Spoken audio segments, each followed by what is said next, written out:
Welcome back. This is my journey, my testimony. It's my story, my testimony. I'm sharing of the events that happened from the year 2008 when my mom went to be with the Lord. I have shared in my earlier videos of some of the challenges that we went through. And I'm still going to share because I believe that my story might be somebody else's survival guide. I'm here, a teenager, with the responsibility of taking care of my 4 siblings. I don't know how to do it because I have now assumed the duties of a mother, but by God's grace, we made it.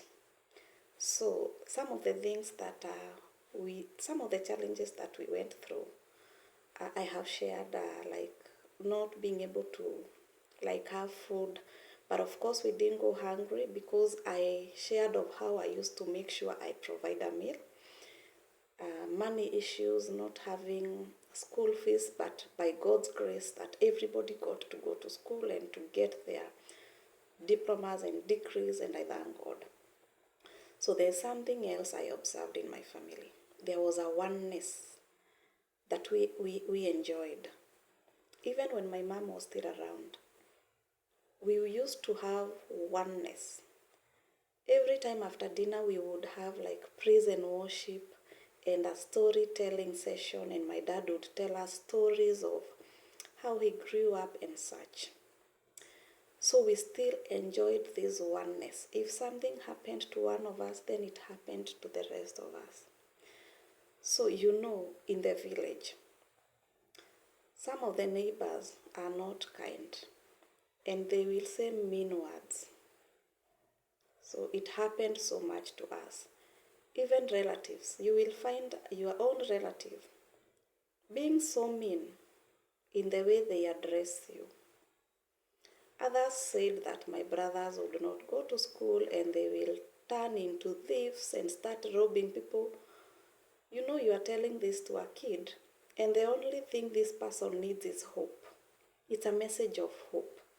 But here you are, just being mean and telling them of how they will not make it in life. The fact that my dad was going through a hard time and he sank into depression was not reason enough for those around us to be mean to us, because it was not easy. The people we thought that would stand with us are the same people that made us feel broken from the inside. But I thank God because of my dad's spirit. My dad believed so much in his God, and he also believed so much in the power of the word. So there are things you would come and report to him that so and so said, and he would not take it. He would want to defend us and to fight for us. So I remember there is one of our neighbors, and funny enough, our neighbors are our relatives. So there is one that was mean to one of us. I don't even remember how the story went, but I remember we went to confront this person.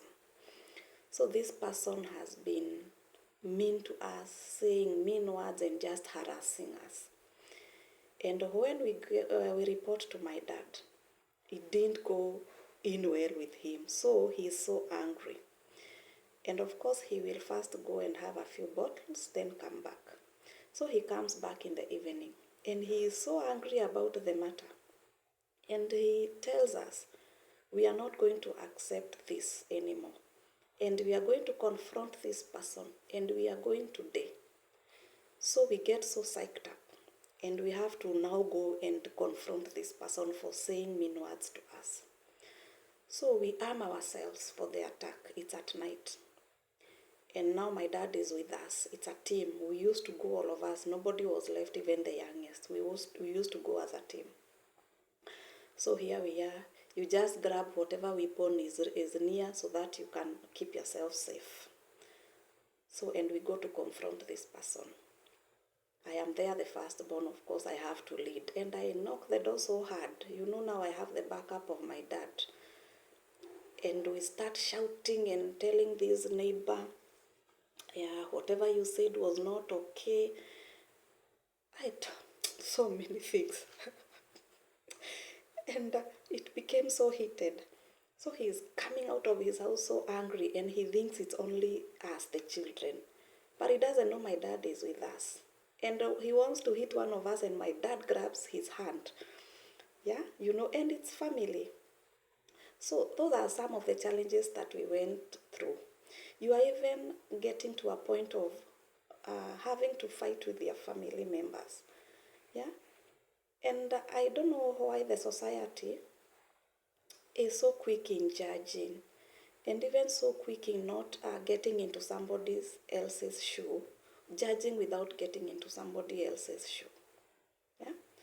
The fact that we were not able to make ends meet in time, like having to pay school fees in time, doesn't mean we are that poor, and you're supposed to keep hitting us with that truth that you are poor, you cannot even pay your fee, you cannot even do this, you cannot even do this.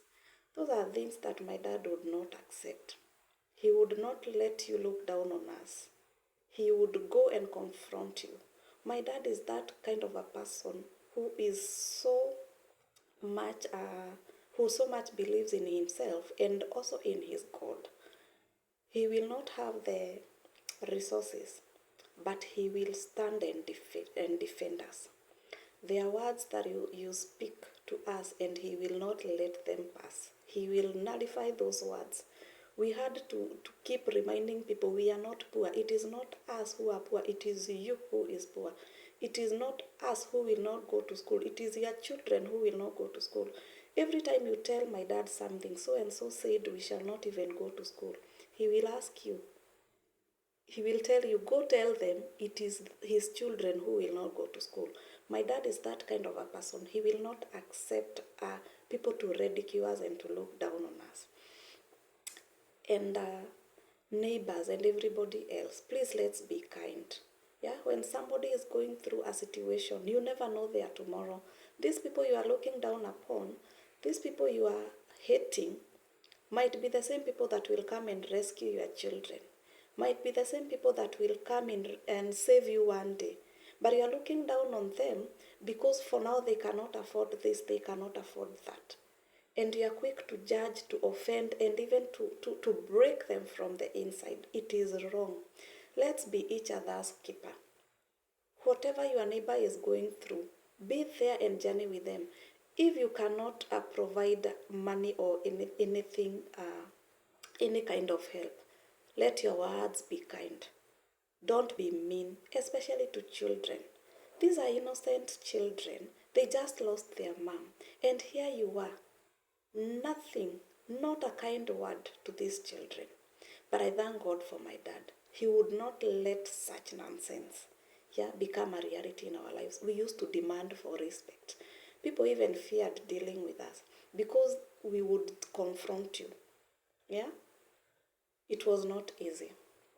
And I also thank God because of the many neighbors and relatives that also stood with us, because not everybody is mean. There are others that are so kind. They will just associate with the season you are going through, and they will want to be a blessing to you.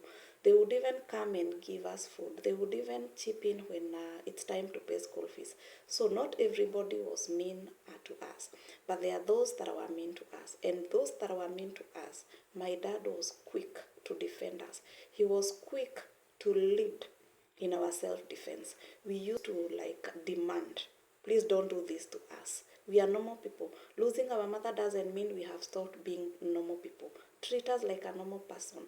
Being a little disadvantaged because you are working, and maybe you and your wife are working, or you are in a position that you feel you are better than us, it's not reason enough to look down on us and to make us feel bad about our situation.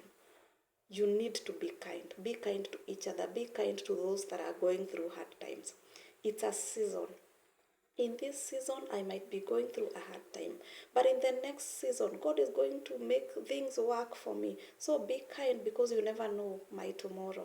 And I always say, our tomorrow is greater than our today. Whatever it is you are going through, take heart. There are words you need to nullify. You are not poor.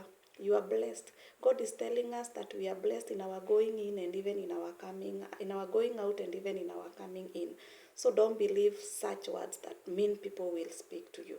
You are blessed and you can make it. We made it, you shall make it.